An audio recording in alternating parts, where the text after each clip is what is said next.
Before I start, I just want to say thank you to everyone that watched my Sims 2 beta content video. That's the main reason why I'm doing this one.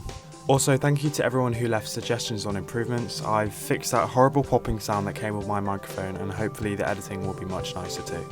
That being said, it's important to know that first, unlike The Sims 2, there's actually no real massive changes to features or cut content from The Sims 3 beta to the final game, as the development team seem to be quite a bit more consistent than they were whilst making The Sims 2. So for this video, there'll be more about what the game used to look like rather than cut features. However, I do have some interesting cut gameplay features from the game, but I'll get into those later. First, I'm going to take a look at a very early prototype created to learn the right approaches to features like traits, whilst the lessons were cheap rather than late in production when they would be expensive.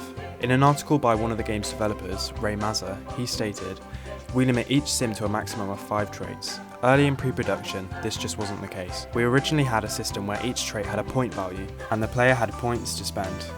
Positive traits cost points, but negative traits returned points as an incentive to pick them.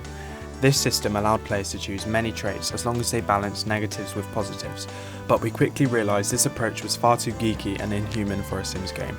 Whilst we're on the topic of traits, he also mentioned how they intended to add a colourblind trait, the idea being that the player would have been able to pick a type of colourblindness for their sim, and then when that sim was selected, the game would use a shader to render the screen as if through colourblind eyes. Personally, I would have found this to be quite interesting, as I actually have deuteranopia myself, but then I wouldn't waste a whole trait slot on it as it doesn't offer anything except a visual filter. As well as this, many other traits were cut from the game due to being too similar to another trait, or because it increased the ESRB rating. Such traits included boring, braggart, chess mastermind, conversationalist, crybaby, disdains dessert, dreamer, easily bored, gloomy, good at massages, greedy, hates computers, hates reading, likes giving hugs, materialistic, mean, pack rat, paranoid, plain, quick recovery, rude, ruffian, shy, stubborn, stupid, sweet talker, unforgiving, vain, wanton, and worrywart. Would have been cool to see some of the traits, but then, like I said, traits like mean just got replaced with mean-spirited. This is just a side note, but initially, when they were first developing the Sims 3's engine and lighting, they used Sims 2 assets to test it out, as seen here. Not really much more to say on this matter, but I thought it was worth noting. Now I'll show you various stages of the game's user interface. Although unlike Sims 2, I don't think they ever decided to stick with one and finish it, and then completely redo it again. It all pretty much seems very early and temporary, but I think it's still cool to look at.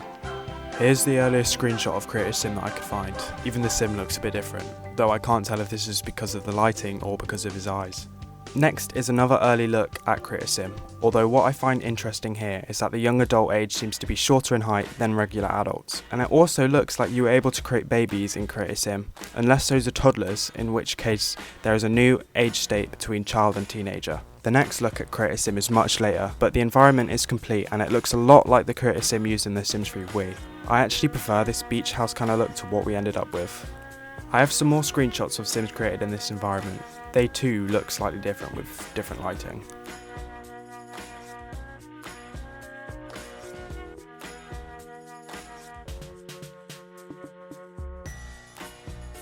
As for the gameplay UI, here's a short clip of what it used to look like during development. Then it developed into this UI that we can see in the developer playthrough. And here's a clear look at very late UI found in the game files. Now I'll get into the town and the way it was presented. I have to say though, unlike the Sims 2 beta, there's no debate whether the graphics for the Sims 3 used to be good. The graphics are horrible and it looks like they didn't even know what anti-aliasing was back then.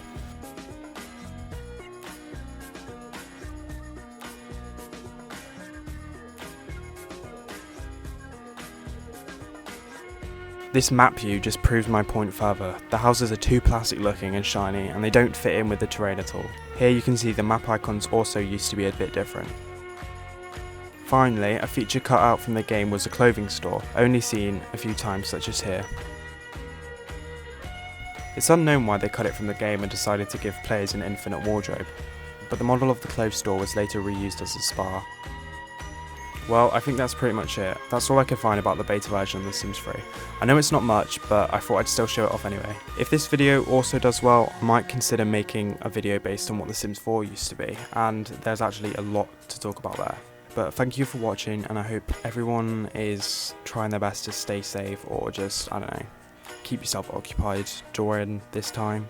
I'd also once again like to credit Liza and Vidcund Curious on Tumblr for providing me with all the images and media you'll see in this video.